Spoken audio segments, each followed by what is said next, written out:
In this video, I'm going to show you one of the most consistent and easiest strategies to execute in the current meta. Very few players are actually using this style right now, but it's insanely strong. And the reason it works so well is because it perfectly abuses the way most bases are currently being built and defended. Once you understand the correct pathing, the correct side control, and how to avoid dangerous side damage, these attacks become ridiculously safe and ridiculously consistent. So in this video, I'll show you exactly how I analyze these bases, how I choose the correct entries, and the decision-making behind these attacks.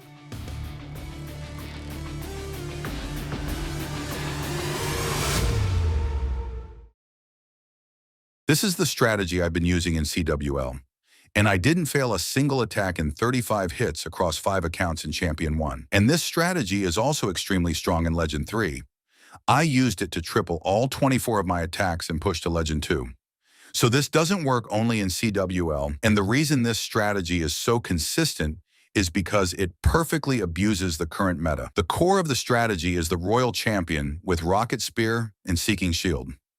Normally, the biggest counter to this combination is ground skeleton traps. Without Electro Boots, the Royal Champion wastes her Rocket Spear on skeletons and loses a lot of value. But right now, most skeleton traps are set to air mode to counter dragons, which means the Royal Champion can clear entire sections of the base almost uncontested. And because CWL currently has no modifiers, attacks are much stronger than defenses. So instead of relying on difficult execution, I prefer strategies that rely mostly on planning and low-risk pathing. That's why this strategy is so strong right now. It minimizes execution mistakes. It's hard to bait, and it triples extremely consistently. Now let's analyze the base and the decision-making behind this attack. The way I usually make decisions with this strategy is actually a mix between the Dragon entry and the Royal Champion entry. First, I look for the possible Dragon entries. Usually, dragons have multiple good positions where they can enter the base depending on sweepers, side damage, empty spaces, and core access. So the first step is identifying the strongest possible dragon pathings. After that, I reevaluate those options based on the Royal Champion. I check which of those dragon entries allows the Royal Champion to clear the side more easily, create better funneling, and get more consistent value. Because sometimes a dragon entry looks strong by itself, but the Royal Champion cannot support that side properly, and other times the dragon entry is slightly weaker, but the Royal Champion creates such an easy funnel that the overall attack becomes much more consistent. So the decision-making is really about finding the balance between both parts of the attack. First, possible dragon entries. Then, which of those entries works best together with the Royal Champion? And from there, I choose the position that creates the easiest and safest overall pathing for the entire attack. On this base, both sweepers are pointing toward this side. Because of that, entering from the bottom becomes extremely strong for the dragons. Another important detail is this gap on the right side. Players are leaving these empty spaces to counter Giant Arrow plus Rocket Backpack entries, but that actually creates very easy pathing for dragons because there are almost no buildings pulling them outward. So after evaluating the possible dragon entries, this becomes the position where they get the most value. By entering from the bottom, the dragons will naturally move toward the left side of the base. Now let's look at the Royal Champion side. I could technically use her on either side, but the left side is much harder because the clan castle is nearby. That makes the entry less consistent and creates much more pressure on the Royal Champion. On the right side, there's basically only the queen defending the section, so it becomes a much easier funnel for her. And since most skeleton traps are probably set to air mode in this meta, the Royal Champion can usually clear this entire section very consistently. So the first thing I do is use a couple of super balloons to shape the Rocket Spear pathing. I don't want the spear wasting shots on random trash buildings. That's why I like starting with a few super balloons first, just to create cleaner targeting for the Rocket Spear. Then I use an Earthquake and deploy the Royal Champion. She clears the entire section, creates perfect pathing for the dragons, removes multiple defenses, and also takes out the queen. That's massive value from a very simple and very safe entry. Now for the dragon part, I'm going to start the dragons from the bottom so they move toward the left side of the base. But one very important detail, don't deploy all the dragons in the exact same spot. You need to spread them a little. The reason is that the Sky Wagon already gives enough support for the center of the base. Because of that, I don't need every dragon stacked directly into the core. Also, since I'm not using the queen in this composition, the dragons themselves need to create the funnel. Some dragons must go into the core and destroy the center of the base, while other dragons stay on the sides to create pathing, basically doing the queen's job. So I deploy most of my dragons toward the core, but I save 2 dragons for the side funneling. Then I deploy the Sky Wagon and start controlling the attack. The Duke will come from the side, but as I always say, you need synchronization between the core push and the side push. The dragons are the core of the attack, while the Duke is supporting from the side. So I wait a little before releasing the Duke. I need the dragons to move forward first, tank defenses, and stabilize the core of the attack. Only after that do I release the Duke on the left side together with a few dragons for additional funneling. From this point on, the attack becomes very easy to control. Dragons are extremely strong right now, so unless you completely mismanage your spells, it's very hard to fail in this type of situation. The difficult part is not the execution itself. The difficult part is identifying the correct Royal Champion entry, the correct dragon pathing, and the correct side for the support troops. Once you identify those 3 things, the deployment becomes very simple. And because there are no modifiers in CWL right now, defenses simply can't handle this amount of dragon pressure. That's why this strategy is so consistent in these leagues. Most of my triples finish with multiple dragons still alive, and sometimes even extra spells remaining. It's a very simple, very safe, and very easy strategy to execute consistently. Now let's look at another base where I use a very similar approach. This base actually doesn't protect very well against Rocket Backpack, but there's no reason for me to use that strategy here. I can create a very easy funnel with the Royal Champion and get much more value using dragons. Here, the first thing I evaluate is the possible dragon entries. From this side, the dragon entry is very strong because there's no air sweeper covering the approach, and I can also reach the long shot very early into the attack. Technically, I could also enter from the clan castle side, but the problem is the Royal Champion pathing. If I enter from the clan castle side, the Royal Champion would need to clear this section here. And that area has too much pressure. Heavy defenses, a defending hero, and a rage tower. So even if the dragon entry itself is possible, the Royal Champion would not be able to consistently clear the section I need. That's why I choose this side instead. This is the important part of the decision-making. Sometimes dragons can enter from multiple positions. When that happens, you compare which entry gives the Royal Champion the easiest and most consistent value. So even though the dragons could technically enter from both sides, this side is much easier for the Royal Champion to clear. That's why I adapt the attack around this position. The execution itself is very similar to the previous base. I start with an Earthquake and activate the Royal Champion ability. The Rocket Spear clears the entire section very quickly. Then I wait for the Royal Champion to finish her value, use a baby dragon to help funnel the edge, and start deploying the dragons from the right side. Again, I do not deploy every dragon together. Since I'm not using the queen in this composition, some dragons need to help create the side funneling themselves. So most dragons go toward the core, while a few stay wider to maintain the pathing.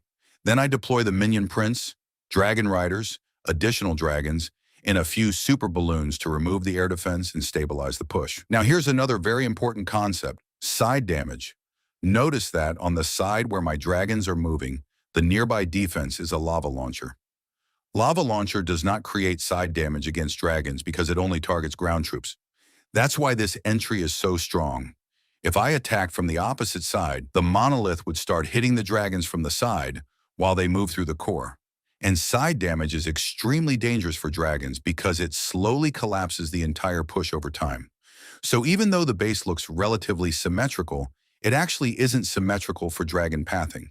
That's why I use the Royal Champion from the left side and not from the right. From this position, the dragons only receive frontal damage, not side damage, which makes the attack much easier to control. After that, the attack becomes very simple. I save the Duke for the back end and wait a little before deploying him so the sweeper's already targeting the main dragon push. That way, the sweeper won't push the Duke away from the base. Then I use an overgrowth to create tanking and additional pathing on the left side. And from this point on, it's basically just spell control and cleanup. As you can see, it's another very clean and very safe triple without taking too much risk during the attack. Now let's look at another base. This base uses the logger style layout that a lot of players are using right now. It's a very strong base style, but the approach is still very similar. The first thing I evaluate is the best dragon entry. Here I decided to enter directly from the top side, behind both sweepers. Since I'm not using the giant arrow, sweepers can become very annoying for dragons, so attacking from behind them gives me much better momentum into the base. Another important detail is the empty space at the top side. Players are leaving these gaps in the base to counter rocket backpack strategies, but for dragons, this actually creates a very strong entry because I don't need much side funneling. I can simply deploy the dragons straight toward the town hall and immediately pressure the core. So once the dragon entry is decided, the next step is choosing the royal champion side. Since the dragons are entering from the top, the royal champion will naturally be used on one of the sides. Here I choose the right side, and now we reach the most important part of the analysis. Which defenses actually matter for the dragon pathing? The reason I use the royal champion on the right side instead of the left is very similar to the previous base. From the right side, the royal champion mainly needs to remove the fire spitter section. She does not need to remove the lava launcher because lava launcher does not create side damage against dragons. But if I use the royal champion from the left side, then the monolith would become side damage against my dragons once they move through the core toward the right side. That would be much more dangerous. So the right side entry becomes much stronger because the royal champion doesn't need to remove major core defenses for the dragons to survive. The monolith will only deal frontal damage later in the attack, which is much easier to handle. That's a very important distinction. Frontal damage is manageable. Side damage is what slowly kills dragon pushes. So from the right side, the royal champion only needs to clear the fire spitter section and create pathing, making the entire entry much easier and safer to execute. After that, the execution becomes very straightforward.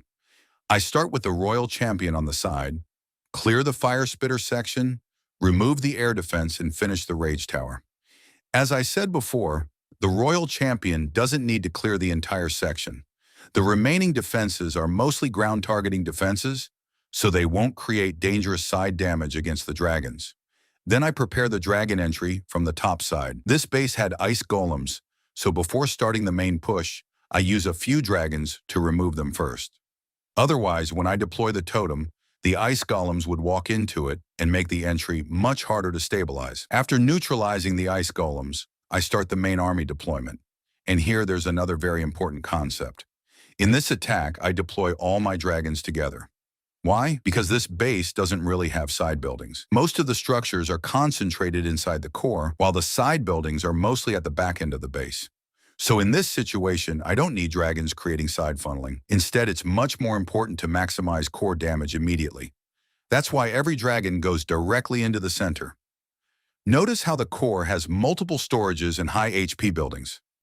I want maximum dragon density in that area to destroy the core as fast as possible. Since I don't need side funneling, I use the Duke on the left side together with a few super balloons just to help prevent him from walking outside the base. Then I use an overgrowth to stabilize the push. And now you can clearly see the difference between frontal damage and side damage. The monolith becomes very easy to deal with because it's only hitting the dragons from the front, not from the side. As a result, the dragons stay grouped inside the core and completely destroy the base. Notice that even without funneling, none of the dragons move outside the base. Every dragon stays inside the core because the base structure naturally pulls them inward. This type of understanding comes with experience using this strategy. Knowing when you need side funneling, when dragons should split, and when you should fully stack the dragons into the core is one of the biggest skill differences with this attack style. And as you can see, I finished the attack with multiple dragons still alive. So this is the strategy I'm currently using and the decision-making behind it. I analyzed 3 different bases, but the core concepts stay the same. Identify the best dragon entry, evaluate possible royal champion entries, avoid dangerous side damage, and adapt the deployment depending on the base structure. If you want to try this strategy yourself, be careful in very high modifier environments like Legend 1. It can still work there, but the attacks become much more difficult and much less forgiving. Without modifiers, especially in CWL and Legend 3, this strategy is extremely strong and extremely consistent. If this video helped you understand the strategy or improve your attacks, you can also support the channel by using code MARINAL in the Supercell store. It really helps support the content and allows me to keep making these strategy guides and high-level analysis videos. Thank you for watching, and I'll see you in the next one.